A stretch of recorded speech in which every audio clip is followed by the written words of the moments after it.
Canada is incredibly large. If you were to stretch out the perimeter of the land, it could wrap around the world 3 times. Isn't that crazy? Anyway, with such wide expanses and uninhabited lands, it's no wonder that Canada has a considerable amount of urban legends, with Toronto and Montreal being at the forefront for ghostly activity. So today on Top 5 Scary Videos, I'm going to be counting down our list of the top 5 scary Canadian urban legends. Let's jump in. In at 5, the Lady in Red in Lower Bay Station. Now, a lady in red is a popular theme in many legends and ghost stories, with few popping up across America and Canada. However, this one comes from Toronto, specifically below Bay Station, where another subway station lies, Lower Bay Station. The Toronto Transit Commission reportedly opened the station in 1966 while experimenting with routes, but soon realized that if the route was to become delayed, it would slow down the entire subway system. Therefore, it was shut down just 6 months later. The city later went on to build Bay Station on top of it, connecting the 2 platforms with a red door that is only accessible to employees. Workers and occasional movie productions still use the old station, however, and it is here that folks have claimed to have seen the Lady in Red wandering the abandoned tracks. People have reported that she has no legs and had only black holes for eyes. Her apparition only lingers for 30 seconds before disappearing. Some believe it to be a woman that was pushed onto the tracks, but no records of any such incident exist. Others think it's more likely she was a former resident of Potter's Field, a cemetery for social outcasts and the poor, which the city attempted to relocate in 1855 to build the station. Coming in at 4, the legend of Gibraltar Point Lighthouse. The Gibraltar Point Lighthouse is located on the Toronto Islands in Toronto. Beginning in 1808, it is the oldest existing lighthouse on the Great Lakes and one of Toronto's oldest buildings. Now, due to its age, this lighthouse is of course shrouded in mystery, specifically regarding its first keeper, J.P. Radamula. According to the legend, soldiers from Fort York visited J.P. on the evening of January 2nd, 1815 in search of his bootlegged beer, but they had too much to drink and a dispute broke out, culminating in the keeper's murder. The inebriated soldiers tried to conceal their crime by chopping apart the corpse and hiding the remains. In 1893, then keeper George Dernan searched for the corpse and found part of a jawbone and coffin fragments near the lighthouse, though it was never definitively proven that they were linked to JP. As one of the oldest legends in Toronto, the truth behind the lighthouse keeper's death and disappearance remains a mystery even to this day, and the legend certainly lives on. Coming in at 3, UFO Encounter in Manitoba. All the way back in 1967, Stefan McCallick ventured into the woods around Falcon Lake near Winnipeg, Manitoba, in search of silver and quartz, when he was startled by a gaggle of geese that erupted into a clattering of honks. According to his own report, he then noticed 2 cigar-shaped crafts hovering in the air before one flew away. However, the other one landed. Stefan stated that he waited half an hour before approaching. He heard mechanical noises, smelled sulfur, and felt warm air as he gradually got closer. As he did, he noticed an open door panel, and coming from within were colored lights and muffled voices that sounded like humming. Then, out of nowhere, the door panel closed, and a blast of gas from the craft knocked Stefan back and off his feet, with his clothes being set ablaze. He managed to take them off and ran into town when he began to feel extremely sick.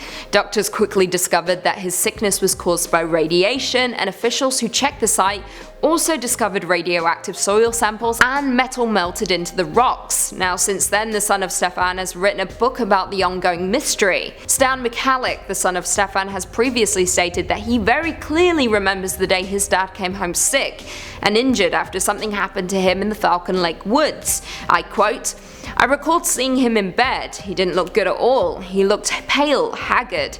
When I walked into the bedroom, there was a huge stink in the air, like a real horrible aroma of sulfur and burnt motor. It was all around and it was coming out of his pores. It was bad." The book was launched back in 2017 in conjunction with the 50th anniversary of the incident. In at 2, Headless Ghosts in Old Montreal. The historic neighborhood of Old Montreal in Quebec is known to be one of the most haunted places in all of Canada.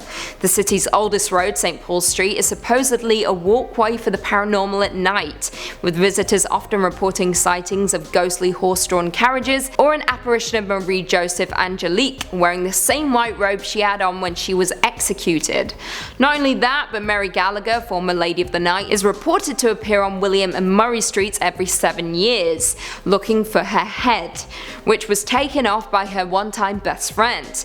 If this doesn't do it for you, you can also head over to the old Montreal graveyards, which are known to be abound with ghostly activity, especially in Mount Royal, North America's largest intact cemetery. Visitors have claimed to see apparitions wandering around the plots at night, as well as hear giggling, creaking, and other eerie noises coming from within the cemetery. More interesting still, some of the ghosts that people have reported seeing include several people who perished on the Titanic, and an often seen Algonquin man who looks over the cliff to the city below. And finally, coming in at number 1, the Cave Monster. One of the most haunting legends to come out of Canada comes to us from my city, Toronto, once again, and supposedly took place in August 1978. It was during this time that a 51-year-old man named Ernest went looking for his missing kitten in a Parliament Street tunnel after crawling into an opening near his apartment building. This is where he described seeing a monster that had grey fur, red eyes, and weighing approximately 30 pounds.